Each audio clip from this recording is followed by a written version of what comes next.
Hello students, I hope you are all fine and in good health. In this audio presentation, I will be discussing the final part from the chapter The Enemy. As we know that Sadao had already decided to send this young American POW on other side of the island where he can wait for a Korean fishing boat that in due course of time will rescue him because his stay in Sadao's house might put his life in great danger. And Sadao also told him that his presence is known to everyone. So it is no longer a secret. So let us continue. The young man nodded in perfect comprehension. Okay, he said simply. Sadao did not see him again until evening. As soon as it was dark, he had dragged the stout boat down to the shore, and in it he put food and bottled water that he had brought secretly during the day. That means he stored enough provisions, food, clothes for this man, and also arranged a narrow boat for him. He put food and bottled water that he had brought secretly during the day, as well as two quills he had brought at a pawn shop. So, from a pawn shop, he had brought two blankets also, so that the young man, if he needed it, he can use it also. The boat he tied to a post in the water, for the tide was a bit high. There was no moon, and he walked without a flashlight. There was no moon in the sky, and he walked without a flashlight. When he came to the house, he entered as though he were just back from his work, and so Hana knew nothing. Yumi was here today, she said as she served his supper. Now he came back and he behaved as if he went on some work, but haven't disclosed to Hana the exact purpose or the exact mission of his work. Now, in the course of the dinner session, Hana told Sadao that Yumi, the babysitter, was in their house today, and though she was so modern, still she did not eat with him. Yumi cried over the baby. She went on with a sigh. She misses him so. Now, obviously, Yumi came, and and it is very clear from the conversation that Hana had with Yumi that Yumi misses the child a lot. The servants will come back as soon as the foreigner is gone, Sadao said. Now, Sadao told Hana that the servants they will all return as soon as the foreigner is gone. He went into the guest room that night before he went to bed himself and checked carefully the America's temperature, the state of the wound, and his heart and pulse. Now, routine medical checkup was being done by Sadao. He checked the body temperature of the American prisoner of war or POW, we can say. He checked his heart rate, his pulse rate also, heartbeat and pulse rate. Everything was checked by Sadao. The pulse was a bit irregular, but that was perhaps because of excitement. Now, the pulse, it was a bit irregular because of the excitement of embarking on an unknown journey. Maybe that is the reason behind it. The young man's pale lips were pressed together and his eyes burned. Only the scars on his neck were red. The scars, the famous scars on his neck, it was crimson red as it was seen previously by Hana as well as by Sadao when Sadao did the operation on this man. I realize you are saving my life again, he told Sadao. Now the young man told Sadao that I think that you are once again saving my life. Not at all, Sadao said. It is only inconvenient to have you here any longer. Not at all. From that perspective, I do feel that it is not suitable for you to stay here because uh, you might be in great danger. You might lose your life. It might be risky for you if you stay in my house. Not really, I'm saving your life, but yes, to some extent, I am trying to let you out from this house so that you are free from that danger of losing your life. He had hesitated a good deal about giving the man a flashlight, but he had decided to give it to him after all. It was a small one, his own, which he used at night when he was called. Now he has given him a small flashlight that occasionally it was used by Sadao when he used to go on a night call or a night visit. He gave that one to the young man. If your food runs out before you catch a boat, he said, signal me two flashes. At the same instant, the sun drops over the horizon. If you are short at food, if you need some food, and before the sun drops in the horizon, that means before the sun sets, you just flash me two signals. Okay, that will let me clear that you need some food. Do not signal in darkness, for it will be seen. If you are all right but still there, signal me once. If you are still there and if you are all right, then you signal me once. You will find fresh fish easy to catch, but you must eat them raw. A fire would be seen. Yes, you will find fresh fish. You can catch fresh fish, but you have to eat it yourself. And you have to eat it raw. That is the main thing. You can't lit a fire because a fire would be seen, and particularly a smoke can be seen also. So you have to eat it raw. Okay, the young man breathed. So obviously, Sadao gave him some information what he had to do. Now I am moving on to the next page. He was dressed now in the Japanese clothes which Sadao had given him, and at the last moment, Sadao wrapped a black cloth over his blonde head. Now, Sadao said. The young American, without a word, shook Sadao's hand warmly. It's a gesture. It's a warm gesture on the part of the young American prisoner of war to shook the hand of Sadao at the time of departure, and then walked quite well across the floor and down the step into the darkness of the garden. And then his figure receded. He walked into the darkness of the garden. Once, twice, Sadao saw his light flash to find his way, but that would not be suspected. He waited until from the shore there was one more flash. Then he closed the partition. That night he slept. So finally, when the man went safely to the other part of the island, and obviously one flash as a signal he had given from that part of the island, Sadao slept peacefully that night. You say the man escaped. Now the scene shifts to a conversation between an agitated general and Sadao. The general was extremely upset because the man escaped, and Sadao had a reason to counter argue him by saying that the ventilator was kept open as been suggested by the general previously, so that the assassins might enter the house and do the needful. So let's see the conversation. You say the man escaped, the general asked faintly. He had been operated upon a week before, an emergency operation to which Sadao had been called in the night. So already the general was being operated on. It's an emergency case. So Sadao was called at night. For 12 hours, Sadao had not been sure the general would live. The gallbladder was so much involved. For 12 hours, there was a moment of uncertainty. Sadao was not sure whether the general would survive because the gallbladder was heavily damaged. This. Then the old man had begun to breathe deeply in and to demand his health restored. And as soon as his health restored, that means the health of the child was restored, he demanded food.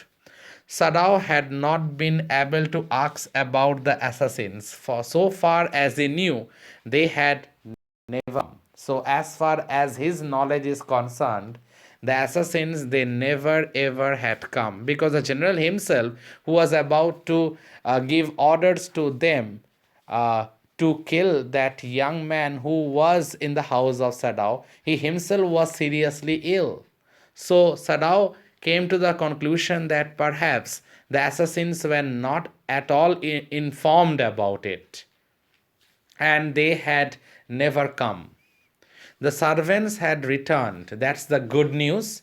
The servants who all went out in protest for that American prisoner of war. Now, after his departure, they all came back, and that is a very good news.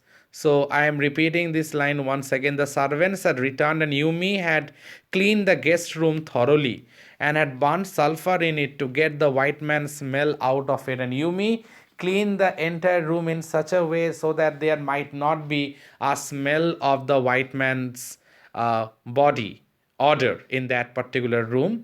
Nobody said anything, everyone kept quiet. Only the gardener was cross because he had got behind with his chrysanthemums. Now, no one commented after the servants returned back. No one commented as such, and the old gardener, he was busy with his chrysanthemums. He was busy with the flowers. But after a week, Sadao felt the general was well enough to be spoken to about the prisoner. Yes, Excellency, he escaped, Sadao now said. After 1 week, again Sadao went for the routine checkup, and he felt that now the general can actually have a conversation with him. So in the midst of the conversation, Sadao told that yes, Your Excellency, he escaped. He coughed, sighing that he had not said all he might have said. He was unwilling to disturb the general further. Unwilling means reluctant, because the general is still very much weak in his health. So he told that the man escaped. But Sadao was reluctant to say anything more because the health of the general is still very weak. He haven't recovered fully, and he is not fit to receive a shock like this. But the old man opened his eyes suddenly. Old man, obviously, it refers to General Takima. That prisoner, he said with some energy, did I promise you I would kill him for you? I had already promised you that I would have killed him for you. Yes, you did, Excellency, Sadao said. Well, well, the old man said in a tone of amazement. So I did. But you see, I was suffering a good deal. The truth is, I thought of nothing but myself. In short, I forgot my promise to you. In short, I forgot my promise to you. It means the general was himself struck with illness, and it was a very serious kind of an illness, and he failed to inform the hired assassins, and so he is saying now that he failed to keep his promise to Sadao. He failed to keep his promise. I wondered, Your Excellency, Sadao murmured. It was certainly very careless of me. I should have remembered it, but I felt seriously ill, so I couldn't remember that promise.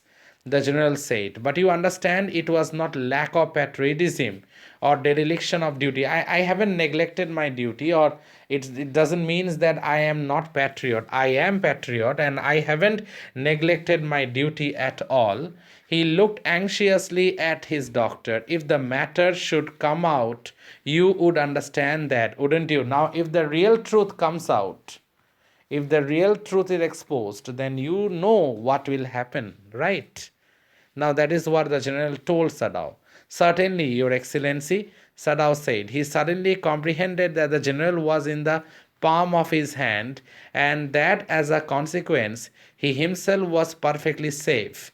I can swear to your loyalty, Excellency, he said to the old general, and to your zeal against the enemy. Yes, I can feel your enthusiasm in order to kill an enemy. Your pride and patriotism, I can feel that one. And Sadao also can feel at the back of his mind that the general is within the palm of his hand, because if he fell ill, it is only Sadao whom he trusted, no one else. So and it's very, very difficult to go against Sadao from the perspective of the general, because the general trusts him like no one else. You are a good man, the general murmured and closed his eyes. You will be rewarded because you have saved my life. You are a very good doctor. You are a good man. And I hope so. You will be rewarded for your medical service. But Sadao, searching the spot of black in the twilighted sea that night, had his reward. That means the man had already got a Korean fishing boat, and it seems that now the man is out of danger.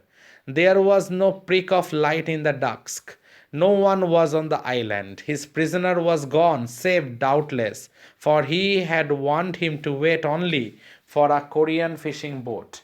Now he warned the prisoner to wait only for a Korean fishing boat. Perhaps since there was no flashlight seen from the other part of the island, it seems that the man had already got himself safely into a Korean fishing boat and had escaped.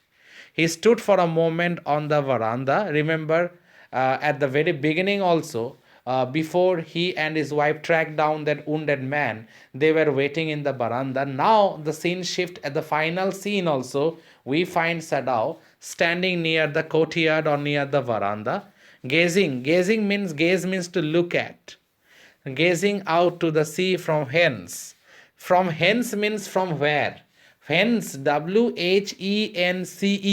Hence, whence means from where the young man had come that other night. Now, Sadao vision is fixed. He was gazing at that part of the island from where the prisoner was seen previously, covered with mist, staggering and falling again, then getting up, and finally fall down on his face, lying unconscious in the blood and sand covering all over. Now, Sadao was thinking about that particular incident when he was gazing at that side of the island from where he had seen the prisoner, and he and Hana rescued that man. And into his mind, although without reason, there came other white faces he had known. Other white faces means other Americans, because for the past 8 years, from the age of 22 to the age of 30, he was in America studying higher medicine. Higher courses related with medical science and surgery, to be very precise, dear students. Now, let me continue. I am repeating this line. And into his mind, although without reason, there came other white faces he had known. The professor at whose house he had met Hannah, a dull man, and his wife had been a silly, talkative woman, in spite of her wish to be kind. Now he remembered his professor. He remembered the talkative wife of his professor.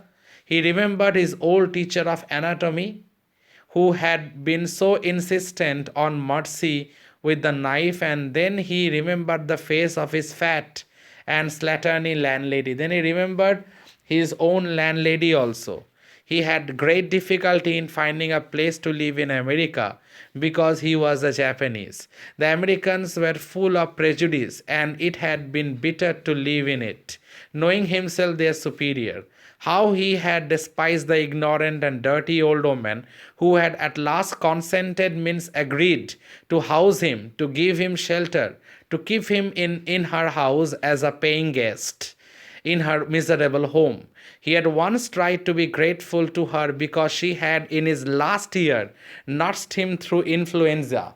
Okay, Sadao had influenza when he was in the last year of his medical course, and at that time that fat lady, landlady, on in whose house he had stayed after a lot of bitter experience in America, and it was very difficult, being an Asian origin person, it was very difficult for him to find a shelter, though at the very end he found one, and that is a fat lady who actually nursed him back to health when he suffered from influenza on the final semester, or we can say on the final year, or during the final year of his medical course. But it was difficult, for she was no less repulsive to him in her kindness. Now he remembered the youthful, haggard face of the prisoner, white and repulsive. At that time, that particular fat American landlady nursed him back to health when Sadao suffered from influenza. Maybe Sadao repaid it by helping an American now in this scenario. So let me come to the last part. Now he remembered the youthful, haggard face of his prisoner, white and repulsive. Strange, he thought. I wonder why I could not kill him. Maybe that rationality or that sense of judgment had poked in his mind, and that is the reason he couldn't kill this American prisoner of war, because deep down in his mind he remembered the act of generosity, the act of kindness shown to him by that fat American lady who nursed him back to health when he was in the last year of his medical college, and he suffered from influenza at that time. So that time the fat lady nursed him back to health. He remembered that one, and that pricked his conscience when he thought that that might be a reason that I couldn't kill that American, and I repaid by helping another American. An American helped me when I was ill, when I suffered from influenza back in the final days of my medical course. I repaid it by saving an American when he is in a dire circumstances. And it seems that maybe it poked my conscience, my rational conscience, and maybe that might be a reason why I haven't killed him at the very first sight. Saddam could have done it easily. Instead, he saved the life of that American prisoner of war, and thus repaying the debt of hospitality previously was shown by an American fat lady to him when he himself was suffering from influenza, or rather to say, when he himself suffered from influenza when he was in America previously. So that is it, dear students. Today, in this audio presentation, I discussed the final part of the lesson, The Enemy. Dear students, kindly go through it. And if there is any doubt anywhere, please do ask me about it. Thank you, students. Thank you all.